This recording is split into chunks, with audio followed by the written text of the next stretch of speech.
So Mark 16, 9 through 20, right? The so-called long ending. Have you been able to take a look at that in the CBGM and kind of determine what's happening there? What's the ruling? Yeah. So long ending of Mark actually is a great kind of test case to check your understanding of the CBGM. If you think the CBGM could be really helpful to that, or would be even really interesting to see what it says about that, there's a good indication that you haven't quite grasped it. Okay. And what I mean by that is because there's only 2, maybe 3 Greek manuscripts that do not have the longer ending.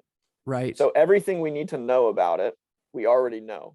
The CBGM is especially valuable where we're dealing with a lot of manuscripts and they're maybe divided half and half, or there's 3 readings and they split, or there's interesting manuscripts that have this reading over here that we would expect to be with this group over here and they're not, like that's where the CBGM can be very helpful and interesting. Right. With the longer ending of Mark, we knew everything we needed to know before you put any data into the computer. So right. Aside from variance within the longer ending, the CBGM is not going to tell us anything we didn't already know in terms of the longer ending itself. What it's going to tell us is if you have 2 or 3 manuscripts that don't have it, all the rest have it, or have it plus the shorter reading. Right. And so there's going to be very good coherence between manuscripts that have a longer ending, and there's going to be probably decent coherence for the other ones because it's Sinaiticus and Vaticanus, and they're probably they're already closely related anyway. We already knew that. It's really not telling us anything new. It's just not the type of variant where it's super helpful. So with that being said, would you guys be willing to go on record and tell me, do you guys think the long ending of Mark should be part of scripture, or do you think that there's enough to push it away?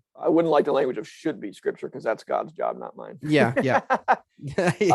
But we can ask the question whether the evidence suggests that it is or not. Right. Okay. Let me rephrase. Do you think the evidence suggests that Mark 16, 9 through 20 should remain in the text of scripture, or that it shouldn't? Hixson, I'll give you a quick answer. I think it should still be in our Bibles, and I think it should be marked in some way to indicate why most New Testament scholars do not think it's original to Mark's gospel, right? So my own personal preference would be to describe it something as like an ancient appendix. And then there's another question we have to ask as to whether we should read that ancient appendix on the same level as we read the rest of Mark's gospel or not. I used to answer that question yes and say yes, because it's in so many Greek manuscripts, right? Like all but 2 or 3. Mm-hmm, right. The church has clearly read it as scripture for most of its history until the last 200 or 300 years, let's say. So let's keep doing the same thing. More recently, I have shifted my opinion, whereas I think, no, if there really is good evidence that it's not original to Mark's gospel, then we should treat it like other texts that are not original to Mark's gospel. The way I would think about it now is a bit like the Protestant reformers thought about the Apocrypha. If you go back to the early Protestant Bibles, including the King James Version, they all include the Apocrypha, but they are usually marked in some way to distinguish them. And in something, say, like the Geneva Bible of 1560, there's a very clear introduction saying, we do not read these books on par with Scripture, but they are useful, and they are especially useful for illustrating the doctrinal truths that are taught in the rest of Scripture. Right. And so I think when you look at something like Mark 16, 9 through 20, I don't see anything in there that is theologically problematic at all. In other words, there's no scandal in my mind about the fact that the church has read this text as scripture for most of its history. Right. And I think there's no scandal that people continue to do so today. And I would have no problem with the church that does, because I don't think they're going to be led astray at any point. Would you preach from it? I would not. And I used to say I would, and that's kind of the big change. I would, right. But when I've been asked to, in fact, I was just recently asked to, what I did was I preached the truths that are in there, you see. Right. Gotcha. And I would distinguish that from preaching it. In other words, going back to the Protestant reformers distinction, I would not want to found doctrine on the longer ending of Mark, but where the longer ending of Mark illustrates, reinforces, or repeats things that are taught elsewhere in Scripture, I have no problem using that text to illustrate them, support them, right? All that. And it does. That's my point, right? It's like it talks about the ascension. Great. Yeah. Let's talk about the ascension. Exactly. It talks about the resurrection. Great. Let's talk about the resurrection. Everything in the longer ending of Mark, as far as I can see, is supported elsewhere in Scripture, and so is true in that sense. Right. But I would not treat it in the same way I treat the rest of inspired Scripture. So you wouldn't hold a basket full of snakes in front of you and down a thing of antifreeze, eh? I would hesitate to do that, right? But I would hesitate to do that even if I thought it was the inspired Scripture. Good. But you still have, snakes in Acts. That's right. Right. Yeah. And you have scorpions in Luke. People always forget the scorpions in Luke. In Luke, Jesus says you can be stung by scorpions and you'll be okay, right? So right. Nobody has doubts about that one, but nobody handles scorpions in their churches. Although here we could do that in Arizona. That's right. But I want to hear Hixson's answer to that. Yeah, it's going to sound like a cop out. It's not. I agree with basically every word that Pete said. It is a difficult one for me. I don't think it's an easy textual decision. I think the woman caught in adultery, that often the two of them are kind of elevated to the same category, and I don't think they're even remotely in the same category. Right. I don't think the woman caught in adultery is a difficult textual decision. I do think the ending of Mark is. There are things to consider about Sinaiticus and Vaticanus, such as if modern scholars can see a difference in the kind of voice of Mark's Greek there at the end, then ancient scholars probably could also. Right. And if they could, what's to say that there wasn't basically the same mindset? I mean, I think that's a difficult thing to wrestle with, and it's unquestionably early, but at the same time, it is also unquestionably in 1600 or so Greek manuscripts. And some of them do have notes saying some in the old copies it doesn't have these verses or things like that. And so there's other things to consider. So at the end of the day, I do think that's one that we should leave in our Bibles, but mark with an explanation there. And I would just say, and let everyone be convinced in his own mind, right? Yeah, and that's where I think, given that text's long history in the Bible, let's say I was a translator or a Bible publisher, I don't think it's my job to tell all my readers to resolve that question for all my readers. Right. Because it is a difficult one. Now, I don't think the textual problem is. I mean, I totally agree with Hixson. Like, all the manuscripts. There's so many manuscripts that have it, right? Mm-hmm. I think the break between verse 8 and verse 9 is so awkward that there's no way the same person wrote what came before. Like, it's awkward if you leave the break there too, having an ending with the preposition gar there. It apparently that doesn't happen. Can happen. It just, I don't know that we have an example of it happening at the end of a narrative. But it can certainly happen at the end of a sentence. It can happen at the end of a sentence. Presumably it could happen at the end of a book. I think it's unlikely, because you have two promises, or at least two foreshadowings in the Gospel of Mark, that Jesus is going to meet his disciples in Galilee, one of which is in Mark 16. And then you never have that. To me, it seems like Mark's Gospel itself, from what comes before, sets us up to anticipate a meeting between Jesus and his disciples in Galilee. But it's hard, because we're trying to imagine, well, what would we write? That's right. And it doesn't really matter. No, it doesn't. Because you're not Mark. So So full disclosure, I mean, I think that Mark is original. I think I've told you this before. Again, I think the evidence of everything in the Greek manuscript tradition kind of shows it. And there's weird stuff going on with Vaticanus and Sinaiticus around that passage as well. I don't want to get too deep into that, but Elijah, you had mentioned really quickly, just kind of in passing, about the woman caught in adultery, and you said that it was an easier textual decision. What side is it? Easier to just say it's likely not original, or is it easier to say it is likely to be original? I think it's easier to say it's likely not. And a lot of this goes back to Maurice Robinson and a lot of his works. And by the way, I have a ton of respect for him. Yeah. He's one of my favorite people. And I'm fortunate enough that he doesn't live that far from me. Oh, right on. He lives like an hour and change away. Oh, cool. And so he's collated close to 3,000 manuscripts about this. And it's the Magnus Opus, is that right? Yeah. And he hasn't published it yet. And when's he going to do it? I want to see that published. Do it. The data is so valuable.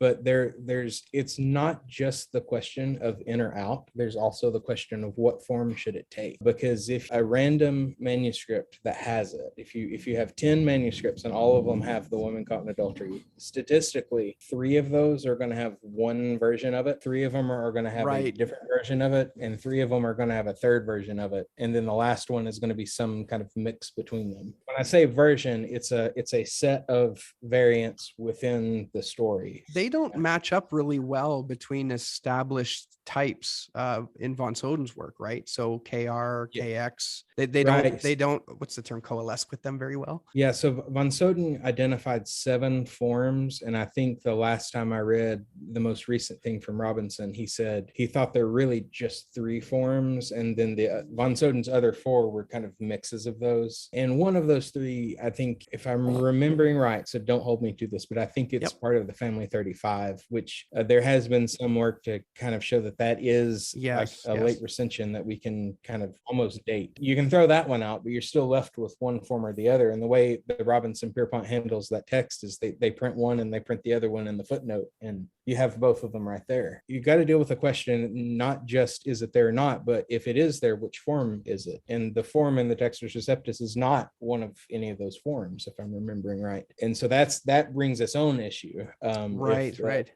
Text and canon are closely related. You have to deal with that as well. But also it really is absent in a surprising number of manuscripts. So I think something like 1 in 7, maybe. Okay. I wrote this down and I can't remember where I wrote it down. That may include lectionaries, which often don't have it. It was read on a feast day, but not in the normal cycle. And so that has its own issues as well. It's missing in about, according to Maurice Robinson, it's missing in about 268. Okay. Yeah, you guys are doing pretty good. I didn't give you this question ahead of time, so you guys are pulling right from your vast knowledge base in your head there. That's actually quite impressive. So is that from the book? I just pulled up the PowerPoint. Oh, there you go. I have a PowerPoint on this for my students. That's awesome. Oh, but yes, Hixson, it's from the Pericope of the whatever that book's called. Oh, he's rolling. He's grabbing the book. He's got it right there. What do we got here? Probably tell us what page it's on. That one. Who wrote that? Whose is that? It's an edited volume. Jacob Cerrone and David Allen Black. Okay. I'll put a link in the description below to that book. If you're interested, you can take a look at that. The 268 is specifically continuous text manuscripts that omit the PA, but there's also 677 lectionaries that but here's what you have to be careful with that, Hixson, because I've been around with him on this. Those 677 that do not have it, he says we would not expect them to have it. So I have read his table there about 10 times. The way it's written there to me reads like he's saying it's not found in 677 where you would expect it to be, but he clarified in email, no, there's no reason to think that it would be in those lectionaries because of what they are. So I've had to change my numbers about that because that does, with that 677, you end up with over 900 manuscripts that don't have it. Right. Which is true, but almost 700 of those he's saying, but you wouldn't expect them. So you wouldn't expect them because of the calendar, right? Because the readings just wouldn't come up because the way that the calendar works. Because of that particular calendar system, you wouldn't expect it to be. So these aren't witnesses at all to that's it. They're basically just neutral. Yeah.